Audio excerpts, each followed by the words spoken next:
News 18 India।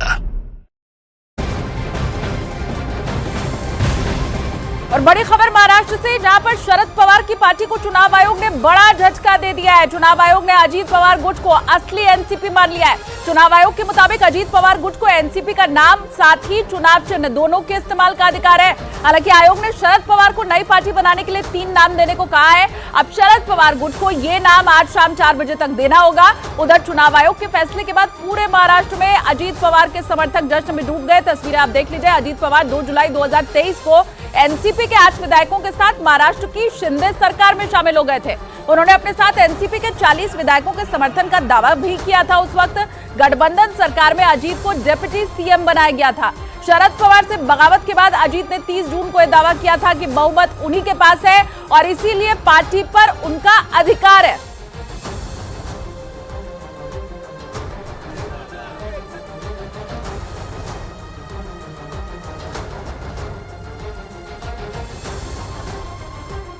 Decision election commission ने दिया है, उसका मैं स्वागत करता हूं।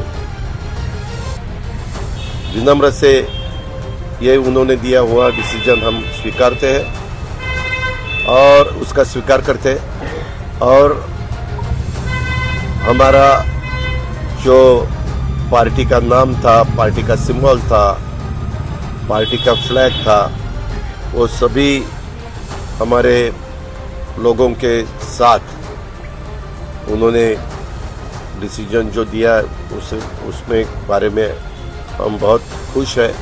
उनको भी हम धन्यवाद देना चाहते हैं। तो उधर मुख्यमंत्री एकनाथ शिंदे ने अजीत पवार को बधाई दी। उन्होंने कहा कि अजीत पवार के पास बहुमत था, इसीलिए उन्हें नाम और निशान मिल गया।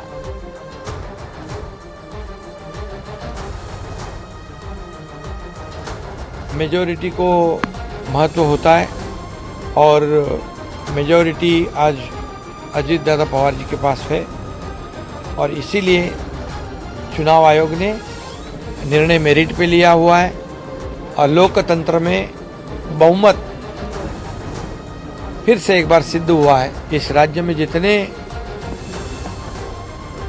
इंफ्रास्ट्रक्चर के प्रोजेक्ट शुरू है, देश में नंबर 1 पर है। महाराष्ट्र देश का ग्रोथ इंजन है। महाराष्ट्र का जीडीपी में भी बड़ा कंट्रीब्यूशन है और इसलिए महायुति सरकार पूरे मजबूती से इस राज्य को आगे बढ़ा रही है और इसलिए मैं अजीत दादा पवार जी को बहुत बहुत शुभकामनाएं देता हूँ। और वहीं एनसीपी नेताओं ने पूरे मामले में सुप्रीम कोर्ट जाने की अब बात कह दिया।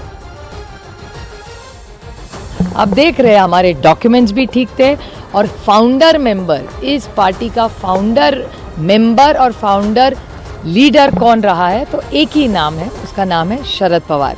बच्चा बच्चा इस देश में कश्मीर टू कन्याकुमारी किसी से भी पूछो एनसीपी किसकी है तो शरद पवार का ही नाम लेगा।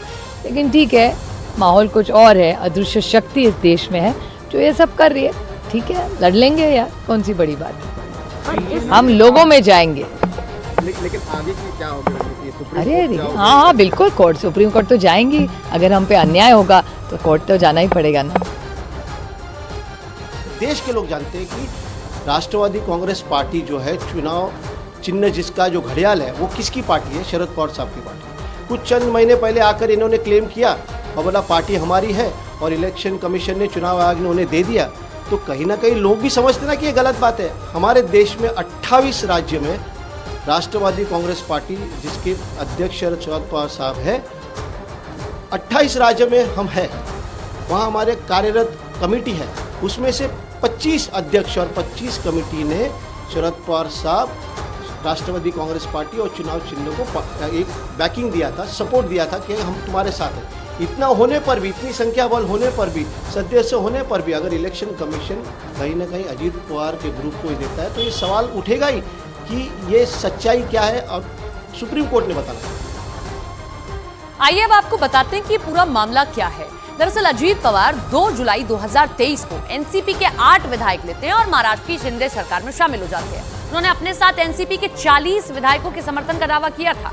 गठबंधन सरकार में अजीत को डिप्टी सीएम बना दिया गया और इसके बाद अजीत ने 5 जुलाई 2023 को शरद पवार को एनसीपी राष्ट्रीय अध्यक्ष पद से हटाने का ऐलान कर दिया था। उन्होंने खुद को नया राष्ट्रीय अध्यक्ष घोषित किया था। अजीत पवार ने चुनाव आयोग में एनसीपी के नाम निशान पर अपना दावा जताते हुए 30 जून को लेटर भेजा था। शरद से बगावत के बाद अजीत ने 30 जून को दावा किया था कि बहुमत उनके पास है, इसीलिए पार्टी पर पूरा अधिकार उनका है। आयोग में याचिका दायर करी गई और अजीत ने 9000 से ज्यादा दस्तावेज पेश किए थे।